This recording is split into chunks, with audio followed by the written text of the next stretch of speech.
OBC आरक्षण वाचवण्यासाठी लढा सुरूच राहणार, मंत्री छगन भुजबळांचा इशारा। आजचा मोर्चा कुठल्याही राजकीय पक्षाचा नसल्याची दिली माहिती।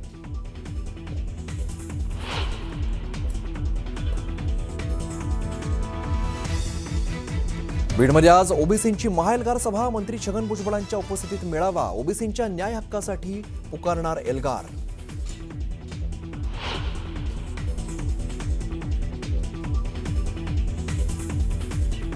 नवनाथ वाघमारेंकडून प्रकाश साळुंखेंचा जब्या म्हणून उल्लेख। या जब्याने पोलीस प्रशासनावरती दबाव टाकून माऊलींचा आवाज दाबण्याचा प्रयत्न केला। नवनाथ वाघमारेंचा हल्लाबोल।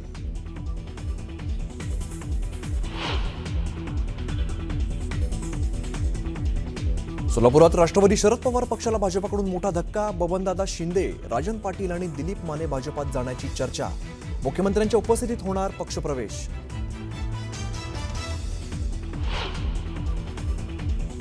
गोपीचंद पडळकरांचं आणखीन एक वादग्रस्त विधान। तरुण मुलींनी जिममध्ये जाण्यापूर्वी ट्रेनर पाहावा। जिममध्ये लव जिहादचं षडयंत्र सुरू। जिमला जाण्यापेक्षा मुलींनी घरीच योगा करावा, पडळकरांचा अजब सल्ला।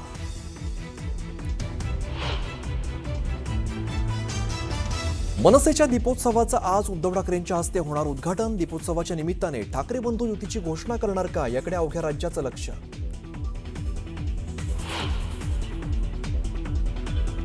पुणे बंगळुरू महामार्गावरती कराडजवळ वाहतूक कोंडी। कोयना पुलावरती वाहनांच्या रांगा लागल्यामुळे दिवाळीला गावाकडे जाणाऱ्यांच्या प्रवाशांचे हाल।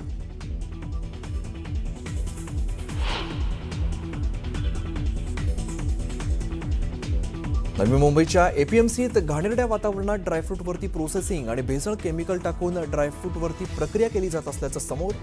दिवाळीच्या तोंडावरती धक्कादायक प्रकार उघडकीस।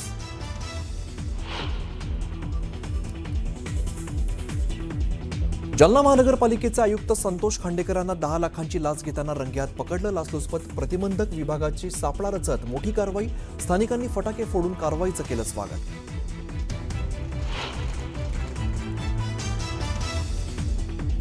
छत्तीसगड आणि महाराष्ट्रात 2 दिवसात 258 माओवाद्यांनी केलं आत्मसमर्पण। छत्तीसगडच्या अबुजमाड आणि उत्तर बस्तर जिल्हा माओवाद मुक्त जाहीर। आज 150 पेक्षा जास्त माओवादी छत्तीसगड सीएम समोर करणार आत्मसमर्पण।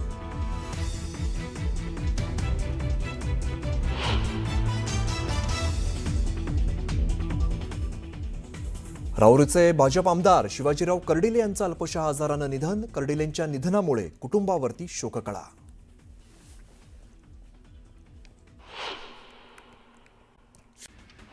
भाजपचे आमदार गोपीचंद पडळकर हे त्यांनी केलेल्या आणखीन एका वक्तव्याने वादाच्या भोवऱ्यात सापडलेत। जिममध्ये तरुण मुलींनी जाण्यापूर्वी ट्रेनर कोण आहे ते पहा, मोठं षडयंत्र सुरू आहे। त्यामुळे तरुण मुलींनी जिमला न जाता घरीच योगा करा असा सल्ला त्यांनी जाहीर सभेत दिलाय।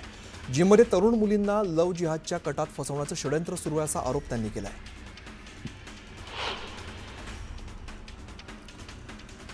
राज्यातील 22 उपजिल्हाधिकाऱ्यांना अतिरिक्त जिल्हाधिकारी पदावरती बढती देण्यात आलेली आहे। महसूलच्या 23 अतिरिक्त जिल्हाधिकाऱ्यांना निवड श्रेणी म्हणून बढती दिलेली आहे। तर बढती मिळालेल्या अधिकाऱ्यांचं मंत्री बावनकुळे यांनी अभिनंदन केलंय। महानगरपालिकेच्या कर्मचाऱ्यांना दिवाळी आधीच 31,000 रुपयांचा बोनस महापालिका प्रशासनानं जाहीर केलाय। गतवर्षीच्या तुलनेत यावर्षी बोनसमध्ये 2,000ची वाढ करण्यात आली आहे। पालिकेचे सुमारे 1.25 लाख कर्मचारी आणि अधिकाऱ्यांना याचा फायदा होणार असल्याने त्यांची दिवाळी आता गोड झाली आहे। उपनगरीय रेल्वे मार्गावरती सर्व एसी लोकल ट्रेन चालवण्यासाठी 2032 साल उजाडण्याची चिन्ह आहेत। रेल्वे प्रशासनातील वरिष्ठ अधिकाऱ्यांनी हा अंदाज वर्तवला आहे। त्यामुळे लोकल प्रवासात आणखीन 6 ते 7 वर्ष प्रवाशांचा प्रवास हा घामामध्ये निघणार आहे।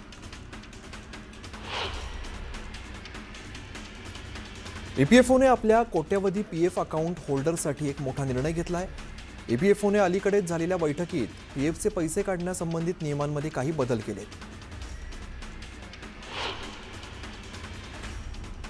ग्रामीण आणि निमशहरी भागातील लोक आपल्या जवळच्या पोस्ट ऑफिसमधून रेल्वेचं तिकीट काढू शकतात। जिथे रेल्वे स्टेशन दूर आहे किंवा ऑनलाईन बुकिंगला मर्यादा आहेत तिकडे ही नवी सुविधा उपयुक्त ठरेल।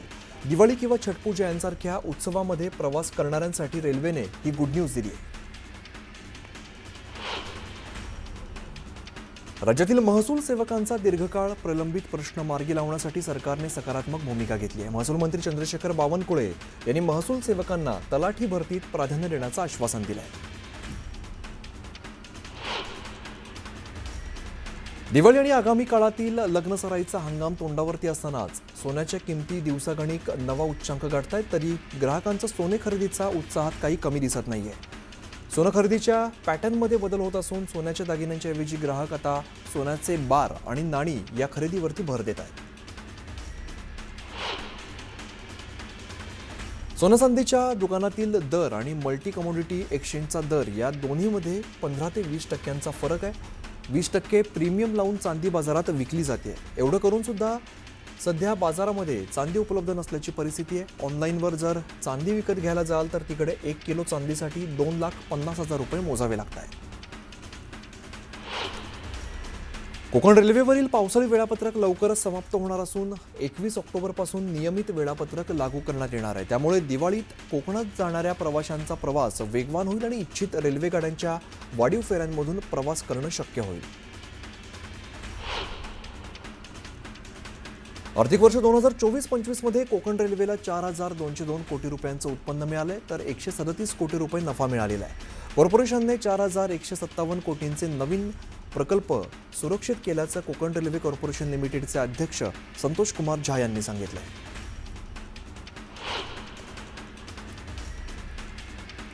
राज्य पोलीस दलातील अप्पर पोलीस महासंचालक, पोलीस सहायुक्त, विशेष पोलीस महानिरीक्षक, पोलीस अधीक्षक आणि पोलीस उपायुक्त दर्जाच्या अधिकाऱ्यांच्या बदल्या येत्या आठवड्यात होण्याची दाट शक्यता आहे. अशी तयारी गृह विभागानं पूर्ण केली असून बदल्यांसाठी पात्र असलेल्या अधिकाऱ्यांच्या अंतिम यादीवरती गृह विभागाने शेवटचा हात फिरवल्याची चर्चा सुरू आहे.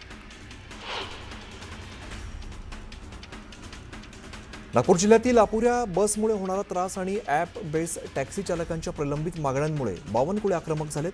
नागपूर जिल्ह्याला अतिरिक्त बस द्या अशी मागणी बावनकुळेंनी परिवहन विभागाकडे केली आहे.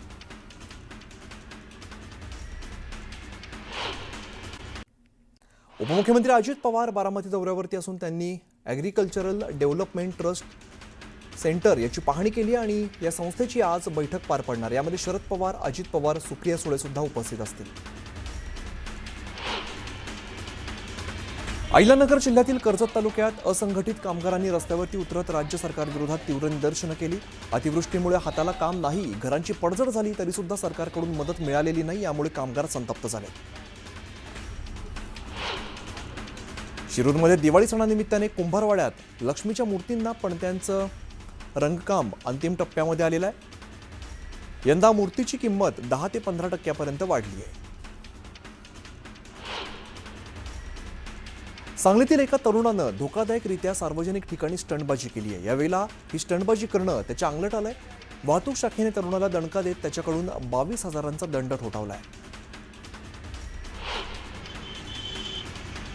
साताऱ्यात कराडजवळ महामार्गावरती वाहतूक कोंडी झाली आहे. ऐन दिवाळीच्या तोंडावर गावी आलेल्या चाकरमान्यांना वाहतूक कोंडींचा सामना करावा लागतो, त्यामुळे प्रवाशांनी संताप व्यक्त केलाय. कोयना पुलावरती वाहतूक कोंडी झाल्यामुळे पुणे बेंगलोर महामार्गावरती वाहतूक खोळंबली आहे. जुन्नर तालुक्यातील मांजरवाडीतील शेतकऱ्याच्या घराबाहेर एकाच वेळी 5 बिबट्यांचा मुक्त संचार पाहायला मिळालाय. एकटे फिरणारे बिबटे आता झुंडीनं फिरू लागल्यामुळे भीतीचं वातावरण निर्माण झालंय. बुलढाण्याच्या करवण शिवारात वेगवेगळ्या शेतात काम करणाऱ्या 2 जणांवरती अस्वलानं हल्ला केला. यामध्ये एक जण गंभीर जखमी झाला असून त्याला पुढील उपचारांसाठी रुग्णालयात दाखल करण्यात आलंय. सरकारने फॅन्सी नंबर प्लेटच्या शुल्कात दुपटीने वाढ केलेली आहे. मात्र त्यानंतर सुद्धा फॅन्सी नंबर प्लेट घेणाऱ्यांच्या संख्येत काही घट झालेली नाही. पसंतीचा नंबर मिळावा यासाठी मागील 10 महिन्यात पिंपरी चिंचवडकरांनी तब्बल 37 कोटी 31 लाख रुपये खर्च केल्याची माहिती आहे.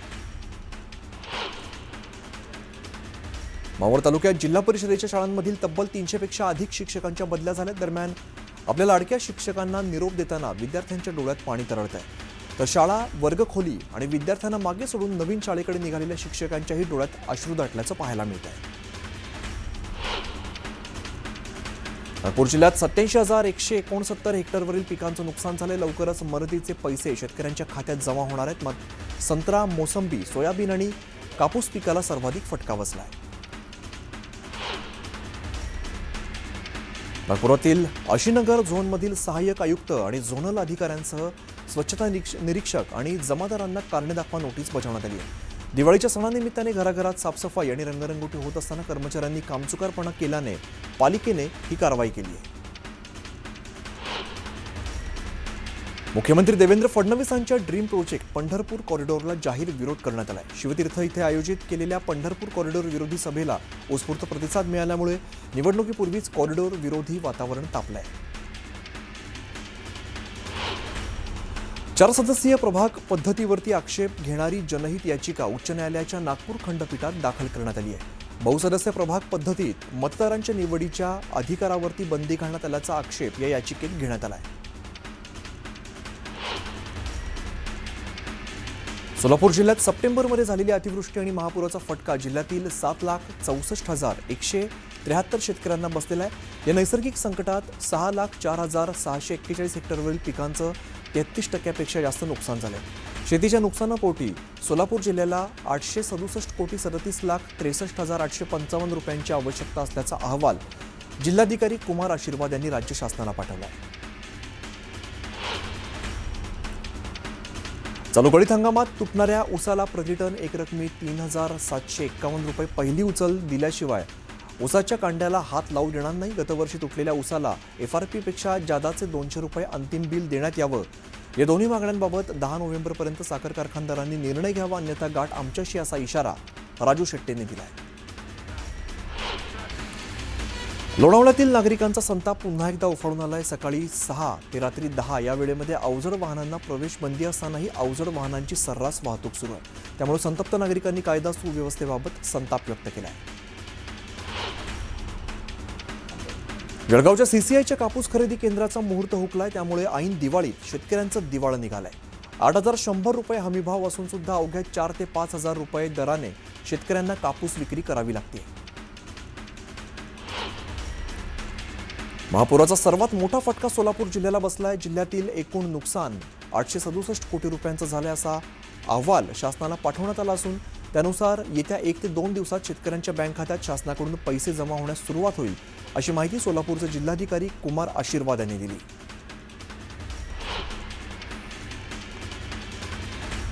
छत्रपती संभाजीनगरच्या शासकीय वैद्यकीय महाविद्यालय आणि कर्करोग रुग्णालय परिसरातील नेत्र विभागाच्या मोकळ्या जागेवरती धर्मशाळेचं बांधकाम करण्यात येणार आहे।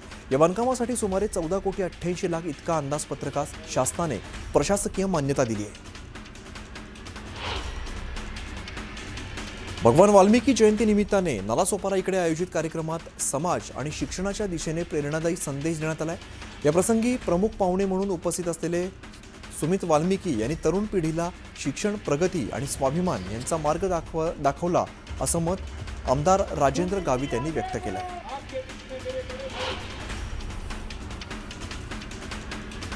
अमरावतीच्या तिवसा शहरात घरफोडी करून चोरट्यांनी 90,000 रुपयांची रोकड आणि 26 ग्रॅम सोन्याचे दागिने लंपास केले। चोरी दरम्यान घरच्यांना जाग येतात चोरट्यांची झटापट झाली आणि संपूर्ण घटना CCTVत कैद झाली आहे। नागपुरातील भिवापूर या ठिकाणी धक्कादायक घटना समोर आली आहे। क्रिकेट खेळत असताना छातीला चेंडू लागल्यामुळे एका 14 वर्षीय मुलाचा मृत्यू झालाय। चेंडू लागल्यानंतर तो जमिनीवरती कोसळला आणि त्याला तात्काळ रुग्णालयात दाखल करण्यात आलं, मात्र त्याआधीच त्याचा मृत्यू झाला। गोंदिया जिल्ह्यातील आमगाव तालुक्यातील कुंभारटोली परिसरातील हृदयद्रावक घटना समोर आली आहे। पतंग घेण्यासाठी रेल्वे रूळ ओलांडण्याचा प्रयत्न करणाऱ्या 7 वर्षीय चिमुकलीचा रेल्वेखाली चिरडून मृत्यू झालाय। छत्रपती संभाजीनगरात रुग्णांचा जीव वाचवणारी ऑक्सिजन वाहिनी चोरट्यांनी लंपास केली आहे। चोरट्यानं तब्बल 89,680 रुपये किमतीचे तब्बल 200 फूट लांबीचे तांब्याचे ऑक्सिजन पाईप लंपास केले। हा संपूर्ण प्रकार CCTVत कैद झालाय। उल्हासनगर कॅप नंबर 3 भागातील व्यापाऱ्यांच्या घरावरती पेट्रोल टाकून आग लावण्याचा धक्कादायक प्रकार समोर आलाय। या प्रकरणी पोलिसांनी दोघांना अटक केली। जालना पालिकेचे आयुक्त संतोष खांडेकरला 10 लाखांची लाच घेताना पकडण्यात आले। यावेळेला नागरिकांनी फटाके फोडत जल्लोष केलाय। नागरिकांनी लाचलुचपत अधिकाऱ्यांचे आभार मानले। खामगाव शहरात पोलिसांनी कारवाई करत 2 संशयित चोरट्यांना अटक केली आहे। चौकशी दरम्यान त्यांनी अनेक गुन्हे मान्य केले।